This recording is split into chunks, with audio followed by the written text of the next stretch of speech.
Hi guys, welcome back to sweet chillies. मैं हूं रुधिर। कैसे हैं आप लोग गाइस? आज हम लोग देखने वाले हैं डिफेंस स्क्वाड की वीडियो। ऑब्वियसली मैंने कहा था कि अब अगर आप लोग मतलब अच्छा सपोर्ट करते हैं, वो डिफेंस स्क्वाड की मैंने पहले एक और वीडियो जो बनाई थी एक और रेजिमेंट पे, गोरखा रेजिमेंट पे, ठीक है। तो मैं दूसरी और वीडियोस इनकी लेकर आऊँगी। तो यार यहाँ पर हम लोग लेकर आए हैं आपके लिए Naga regiment the head hunters.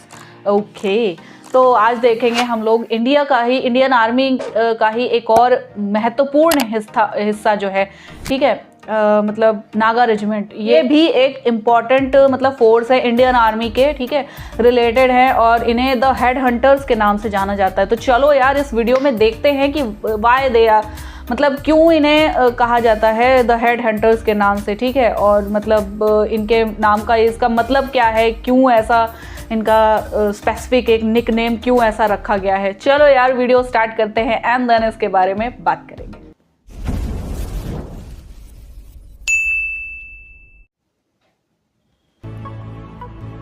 Subscribe कीजिए डिफेंस स्क्वाड चैनल को और बेल आइकन को दबाइए लेटेस्ट डिफेंस वीडियोस सबसे पहले देखने के लिए। हेलो डिफेंस लवर्स, स्वागत है आप सभी का डिफेंस ज्ञान सीरीज के फ्रेश एपिसोड में। आज के एपिसोड में हम इंडियन आर्मी की एक ऐसी रेजिमेंट के बारे में बात करेंगे जो हेड हंटर्स के नाम से मशहूर है। अब तक तो आप समझ ही गए होंगे कि हम बात कर रहे हैं इंडियन आर्मी की नागा रेजिमेंट के बारे में। तो आज के इस एपिसोड में हम आपको नागा रेजिमेंट की बहादुरी के कुछ ऐसे किस्से सुनाएंगे जिनको सुनने के बाद आपके रोंगटे खड़े हो जाएंगे। So without wasting any time, let's begin.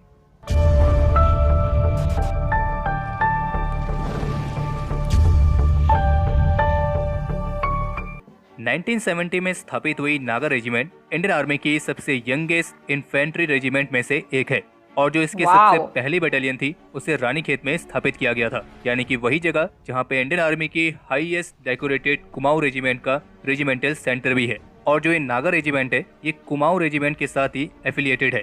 इस रेजिमेंट में जो जवान भर्ती किए जाते हैं वो मुख्य रूप से भारत की नॉर्थ ईस्ट स्टेट नागालैंड से होते हैं। लेकिन जब शुरू में इस रेजिमेंट को स्थापित किया गया था तब कुमाऊं रेजिमेंट, गढ़वाल राइफल्स और 3 गोरखा राइफल्स की बटालियन की मैन पावर के साथ इसे बनाया गया था, और करीब 69 नागास को अंडरग्राउंड नागास के रिहेबिलिटेशन कैंप से डायरेक्टली एनरोल किया गया था। और ऐसे भी नहीं है कि इस रेजिमेंट में सारे नागाज ही होते हैं, बल्कि इस रेजिमेंट के 50% ट्रूप्स नागाज होते हैं, और जबकि बाकी के कुमाऊनी, गढ़वाली और गोरखाज में इक्वली डिवाइडेड होते हैं। वर्तमान समय में नागा रेजिमेंट की 3 बटालियन है, और जबकि एक बटालियन टेरिटोरियल आर्मी की भी है जो कि 164 इन्फेंट्री बटालियन के नाम से जानी जाती है। नागा रेजिमेंट का जो वॉर क्राई है वो है जय दुर्गा नागा, और अपनी स्थापना के बाद से इस रेजिमेंट ने 1971 के Indo Pakistan war, UN mission और 1999 के कारगिल वॉर में भी अपना महत्वपूर्ण योगदान दिया है। खैर ये तो हो गई इस नागा रेजिमेंट की कुछ बेसिक इन्फॉर्मेशन।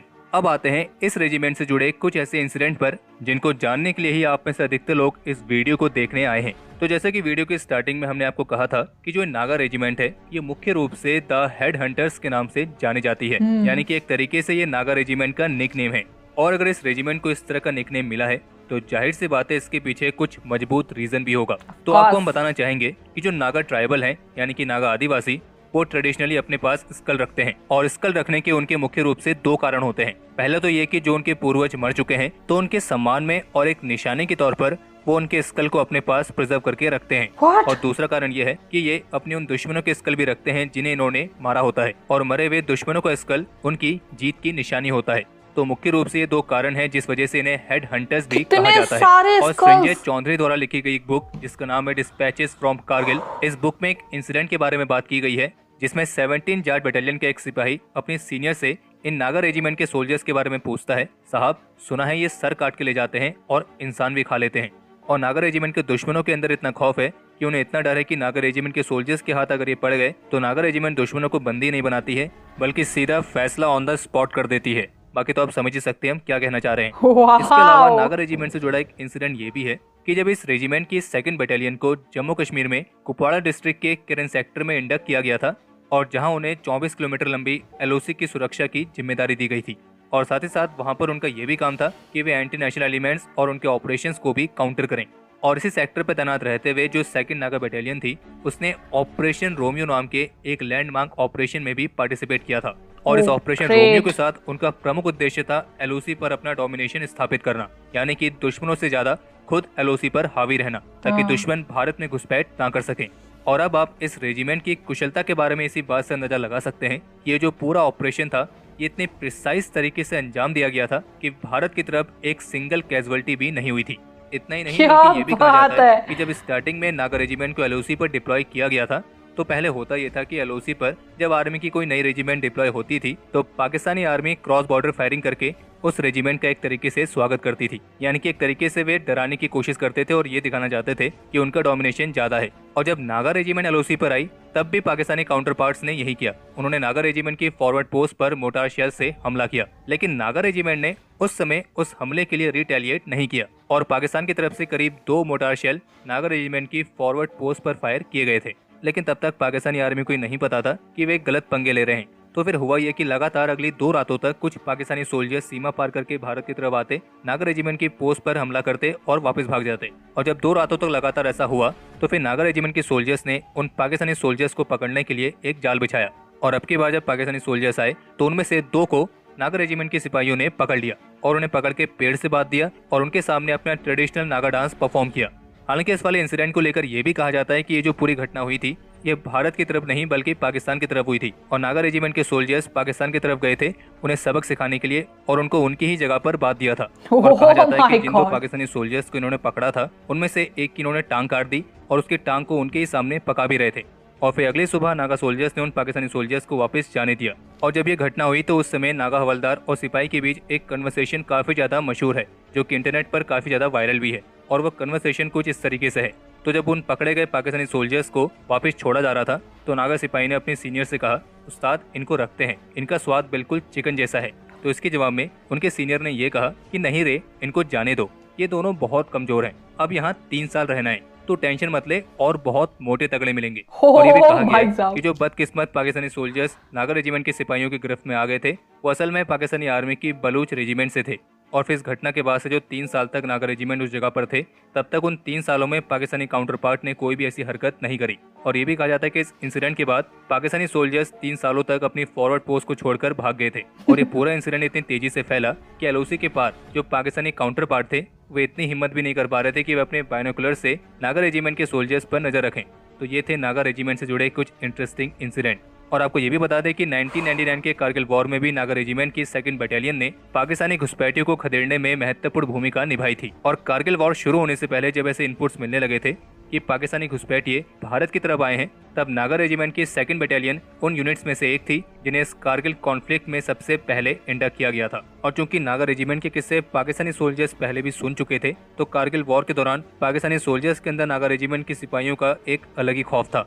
और कारगिल युद्ध में अदम्य साहस और वीरता के लिए इस रेजिमेंट के सिपाही इमले कमाओ को महावीर चक्र से भी सम्मानित किया गया था। और वैसे हमारे निकलमा पड़ोसी के सैनिकों को इस रेजिमेंट ने अपनी स्थापना के 1 साल बाद ये दिखा दिया था कि वे नागा रेजिमेंट के शौर्य को कम आंकने की गलती ना करें। और अपने अदम्य साहस और वीरता के साथ नागा रेजिमेंट की पहली बटालियन ने 1971 के इंडो पाकिस्तान वॉर में अपनी रेजिमेंट का नाम अर्न कर लिया था। और इसी वॉर में इस रेजिमेंट को एक वीर चक्र और 3 सेना मेडल्स भी मिले थे।